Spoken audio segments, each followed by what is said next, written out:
Ladies and gentlemen, distinguished guests, fellow veterans, fellow Americans, it is indeed a tremendous privilege to be here with you today, and I thank you for indulging me a few minutes of your time on what is perhaps our nation's most important national holiday.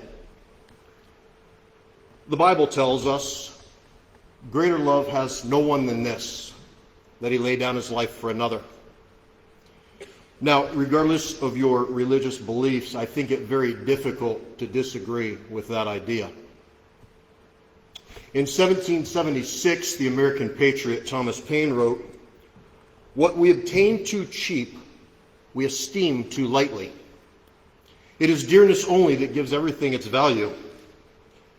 Heaven knows how to put a proper price upon its goods, and it would be strange indeed if so celestial an article as freedom should not be highly regarded. What we obtain too cheap, we esteem too lightly." Today's ceremony is not a celebration. It is a remembrance. It is a day to remind ourselves and each other of the incredibly steep price that has been paid for our freedom.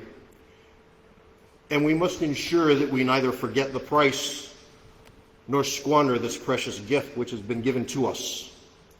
We must not, we cannot esteem it too lightly, for it has been bought at tremendous cost.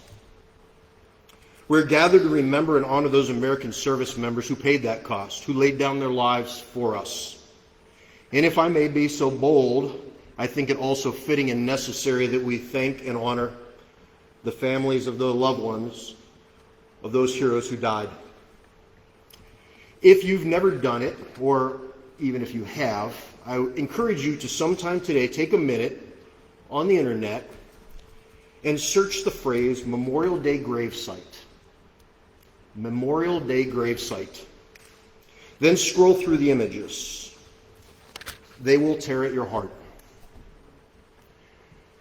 You'll find photographs of wives and husbands, parents and children, brothers and sisters, all mourning the loss of loved ones. The one that particularly hits me is a photo of a young woman. With a bit of research, I learned her name is Mary. She is laying in the grass at a gravesite in Arlington. Her head is close, nearly pressed up against the grave marker. Her face is buried in her hands as she is talking to her late fiancé, James, who was killed when his vehicle struck a roadside bomb in northern Iraq. Looking at the picture, her pain and sense of loss are palpable beyond words. And while this one in particular strikes me, there are thousands of others who bear similar loss. Parents who will never again see their child smile. Husbands and wives who will never again feel the loving touch of their spouse. Children who will never know the warmth of their parents' embrace or hear from their mouth, "I love you," or "I'm proud of you." As a nation, we set aside the last Monday of May every year as Memorial Day. But for those loved ones who died defending our freedom, every day is Memorial Day. They cannot set aside the memories and the sense of loss. Theirs is an emptiness that surely must endure. I don't think Mary mourns James's death only on one specified day of the year. I'm certain she remembers him every single day. In that same vein, it is incumbent upon us to also remember. Memorial Day cannot simply be a once-a-year event that then fades until this time next year.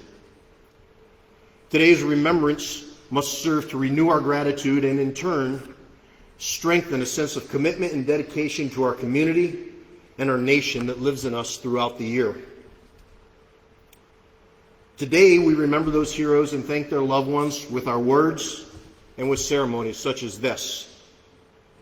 But it's our actions throughout the year that show true gratitude.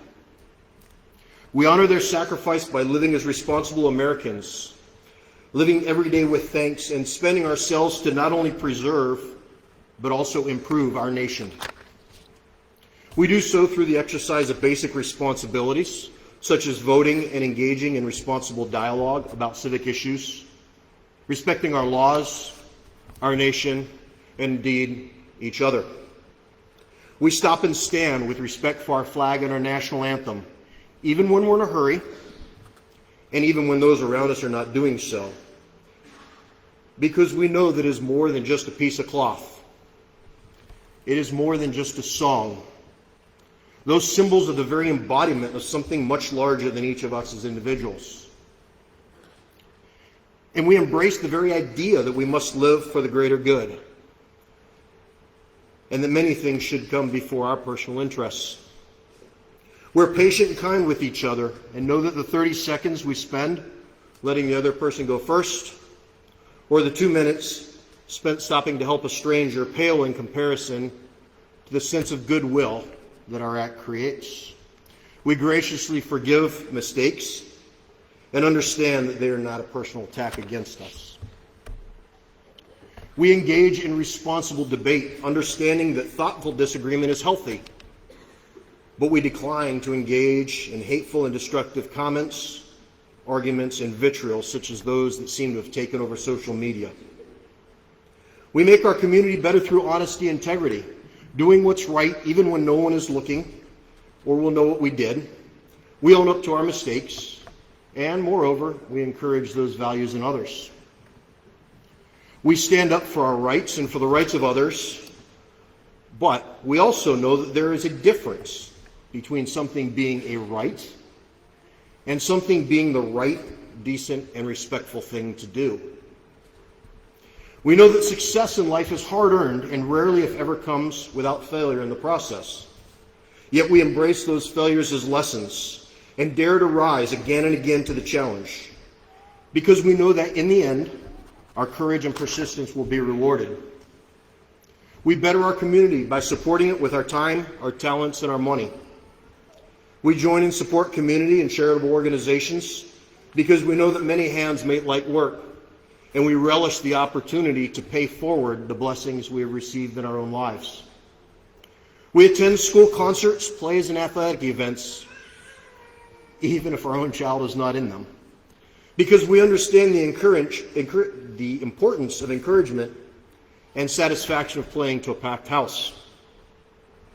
Perhaps we don't really need the plant or cheesecake or discount card that the youth organization, school band, or athletic team is selling to fund new equipment or a special trip, but we buy them anyway, just to contribute a few bucks to their cause.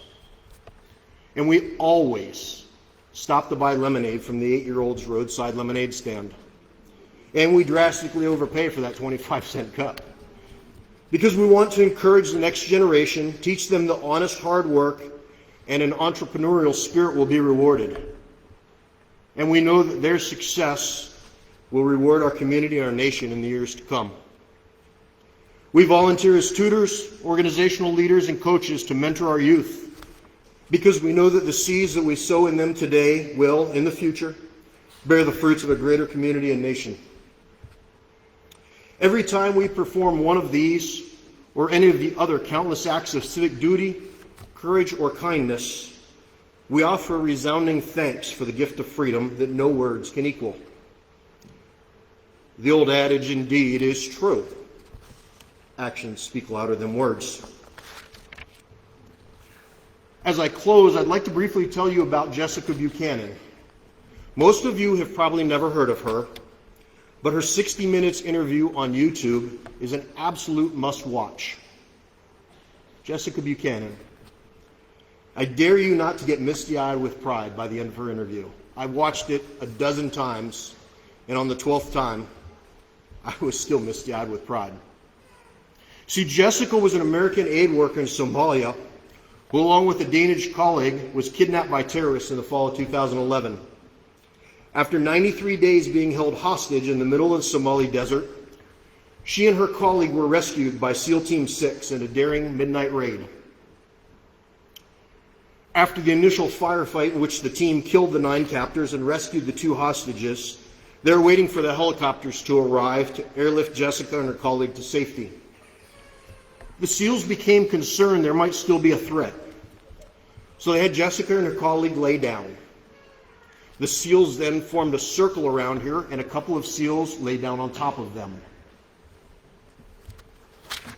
As Jessica is recounting the incident in her interview, the interviewer somberly observes, "When those SEALs laid down on top of you, you were the most important thing in the world to them. They were going to take a bullet for you." She nods, and with the most intense look of gratitude and humility you can possibly imagine, softly replies, "Yeah, it's really hard to comprehend." Interestingly, because of the darkness and the black masks the men wore for the mission, Jessica never got to see their faces, nor did she get to meet them or personally thank them, because they remained behind after the helicopter carrying her and her colleague departed. For most of us, the threat has never been so close and personal as it was for Jessica.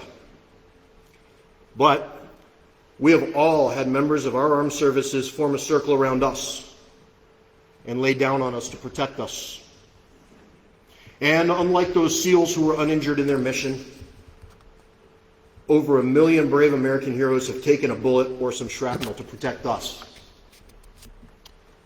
Like Jessica, most of us have never met the men and women who laid down on us, who laid down their lives for us.